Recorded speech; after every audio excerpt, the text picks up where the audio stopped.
क्या आपको आपका वजाइना बहुत लूज़ और ड्राई लगता है, या आपको ऐसे लगता है कि डिलीवरी के बाद आपको आपका वजाइना बहुत लूज़ हो गया है और सेक्स करने के पश्चात जो आप डिलीवरी के पहले एंजॉयमेंट पा पाते थे वो अब नहीं हो पाता, या पेरीमेनोपॉज या मेनोपॉज के दौरान और उसके बाद में आपको सेक्स करने में बहुत परेशानी होती है।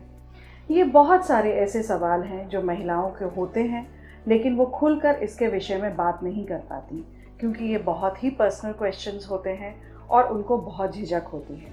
इन सब सवालों के जवाब या तो वो गूगल पे करते हैं या फिर अपने फ्रेंड से डिस्कस करते हैं और उनको अलग अलग सुझाव मिलते हैं जो कि कई बारी मेडिकली सही नहीं होते। तो इन्हीं सब विषय के बारे में मैं आज आपको जानकारी दूंगी कि ऐसा क्यों होता है और इसका क्या सही इलाज है।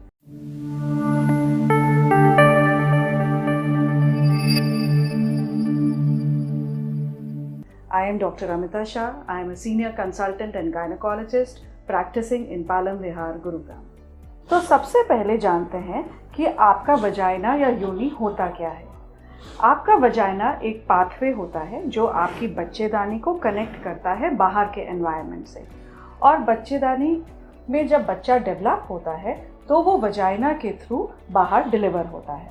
तो ये जो वजाइना होता है this is like a tube, और ये ट्यूब के जो मसल्स होते हैं वो बहुत इलास्टिक होते हैं और उसमें जो कनेक्टिव टिश्यू होता है उसमें एक्सपैंड होने की और कॉन्ट्रैक्ट होने की क्षमता होती है। इसीलिए जब आपकी डिलीवरी होती है तो आप इमेजिन कर सकते हैं कि आपका वजाइना या आपका योनि इतना एक्सपैंड हो जाता है कि उसमें से 2.5 से 3 किलो का बच्चा डिलीवर कर सकता है। तो अब कौन से ऐसे केसेस में उसकी इलास्टिसिटी या उसका कनेक्टिव टिश्यू ख़त्म हो जाएगा, क्योंकि जब वो उसमें ख़त्म हो जाएगा तब आपकी वजाइना की स्ट्रेंथ ख़त्म हो जाएगी। अब बात करते हैं कि कौन से ऐसे कारण हैं या कॉजेज़ हैं जिसकी वजह से आपका वजाइना लूज़ हो जाता है।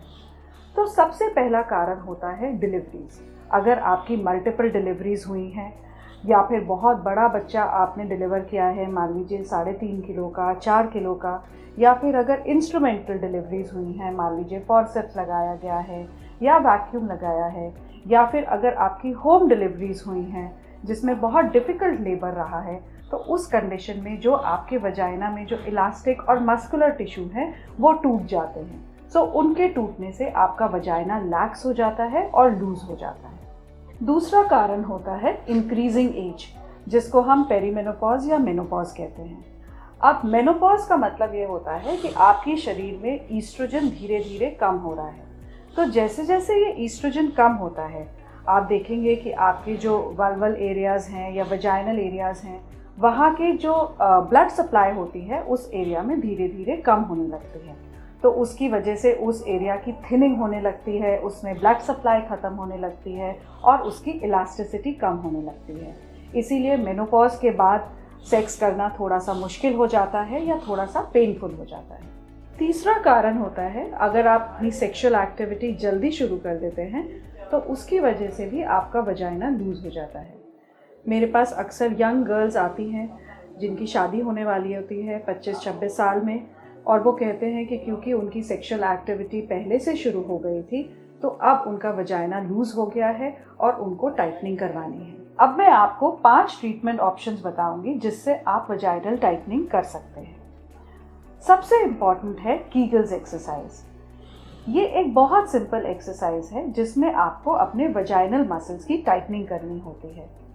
जनरली आप जिम जाते हैं, आप अपने अब्डोमिनल मसल्स की टाइटनिंग के लिए एक्सरसाइज करते हैं, आप अपने बाइसेप्स, ट्राइसेप्स उनकी टाइटनिंग के लिए एक्सरसाइज करते हैं। ऐसे ही वजाइना में जो मसल्स होते हैं उनको टाइटन करने के लिए ये एक्सरसाइज होती है।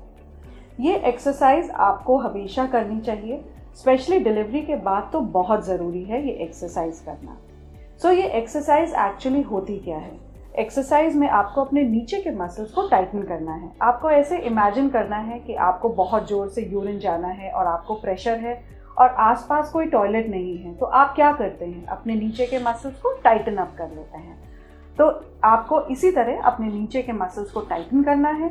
10 तक गिनती गिनिए, फिर छोड़ दीजिए, फिर टाइटन करिए, 10 तक गिनती गिनिए, छोड़ दीजिए। इस तरह से धीरे धीरे आपने वो ड्यूरेशन को इंक्रीज करना है। पहले आप 30 सेकंड्स के लिए करिए, फिर आप 1 मिनट के लिए होल्ड करिए, और जितना ज़्यादा से ज़्यादा आप होल्ड करेंगे उतना आपके मसल्स टाइटन होंगे। सबसे अच्छी बात है कि ये एक्सरसाइज आप कहीं भी कर सकते हैं। आप टीवी देखते हुए, आप अपनी फ्रेंड से बातें करते हुए, लेटे हुए, किसी भी समय ये एक्सरसाइज कर सकते हैं। इसके अलावा कुछ अब्डोमिनल एक्सरसाइज होती हैं, कुछ योगा पोस्चर्स होते हैं जिसमें आप अब्डोमिनल स्ट्रेंथनिंग करते हैं, जैसे कि एक ब्रिज पोस्चर हो गया, तो उससे भी आपके पेरिनियल मसल्स और अब्डोमिनल मसल्स की टाइटनिंग होती है। दूसरा है यूज़ ऑफ कोन्स। ये कोन्स एक मोल्ड्स की तरह होते हैं जो मार्केट में अवेलेबल होते हैं, और ये डिफरेंट साइजेस के और डिफरेंट वेट्स के होते हैं। ये कोन्स आप ग्रेजुअली अपने वजाइना में डालते हैं और उनको होल्ड करने की कोशिश करते हैं। इनिशियली आप उनको बैठे हुए होल्ड करते हैं, फिर आप उनको खड़े होकर यूज़ करते हैं, और धीरे धीरे आप इनका वेट और साइज़ इंक्रीज़ करते हैं। लेकिन बहुत ज़रूरी है कि ये आप under the guidance of a doctor ही करें, तो इससे धीरे धीरे आपकी वजाइनल मसल्स की टाइटनिंग होगी। तीसरी चीज़ होती है सर्जरी। ये सर्जरी हम केवल उन केसेस में करते हैं जहाँ पे हमको वजाइनल ओपनिंग को छोटा करना होता है। कुछ केसेस में पोस्ट डिलीवरी जो वजाइना होता है वो फट जाता है, या फिर वजाइना बहुत ज़्यादा लैक्स हो जाता है, वजाइनल ओपनिंग बहुत ज़्यादा लैक्स हो जाती है, तो उस ओपनिंग को छोटा करने के लिए हम वहाँ पे टाँके लगा देते हैं। लेकिन इस सर्जरी से केवल हम वजाइनल ओपनिंग को छोटा कर पाते हैं, जो मसल्स होते हैं उनको हम टाइटन नहीं कर पाते। So this surgery is restricted only for those patients जिनमें हमको वजाइनल ओरिफिस या वजाइनल ओपनिंग को छोटा करना होता है। The fourth procedure is called a vaginal rejuvenation surgery, या फिर एक लेजर द्वारा टाइटनिंग होती है। ये बहुत ही अपकमिंग सर्जरी है। This is actually not a surgery, ये बहुत ही एक सिंपल प्रोसीजर होता है। ये क्लिनिक में हो जाता है, लेकिन इसकी मल्टीपल सिटिंग्स की ज़रूरत होती है। इसमें एक डिवाइस हम वजाइना के अंदर इंट्रोड्यूस करते हैं जिससे लेज़र रेज निकलती हैं, और वो एक न्यूरोमस्कुलर स्टिमुलेशन करती हैं वजाइनल वॉल्स का, जिससे वजाइना में जो कोलाजन और इलास्टिन फाइबर्स हैं उनकी ग्रोथ होने लगती है और वजाइना का टाइटनिंग हो जाता है। ये प्रोसीजर आजकल बहुत ज़्यादा प्रचलित है और इसको यूज़ किया जा सकता है। पांचवी चीज़ जो अवेलेबल है वो है टैबलेट्स और क्रीम्स, लेकिन ये बहुत ज़्यादा इफ़ेक्टिव नहीं होती हैं। मार्केट में बहुत ज़्यादा अवेलेबल हैं, लेकिन these are not medicated and they should not be used. कई बारी टैबलेट्स और क्रीम्स अगर आप वजाइनली इंसर्ट करते हैं तो फ़ायदा होने की बजाय उल्टा नुकसान ही हो जाता है, क्योंकि आपको रिपीटेड इन्फेक्शंस होने के चांसेस होते हैं और आपका वजाइनल पीएच चेंज हो जाता है, वजाइनल इरिटेशन होने लगती है, और भी कुछ साइड इफ़ेक्ट्स हो सकते हैं।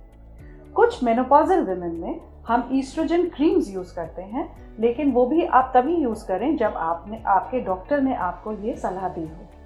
वो ईस्ट्रोजन क्रीम से बेसिकली हम जो वजाइना थिन आउट हो गया है उसमें हम थोड़ी सी ब्लड सप्लाई इंक्रीज करते हैं और उसका लुब्रिकेशन इंक्रीज करते हैं, तो this helps in the post menopause phase.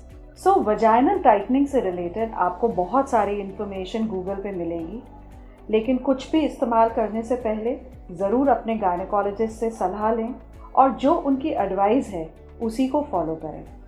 तो अगर आपको इस विषय में और कोई जानकारी चाहिए हो तो do subscribe to my channel and you can put your questions in the comment box and I shall be happy to answer those questions.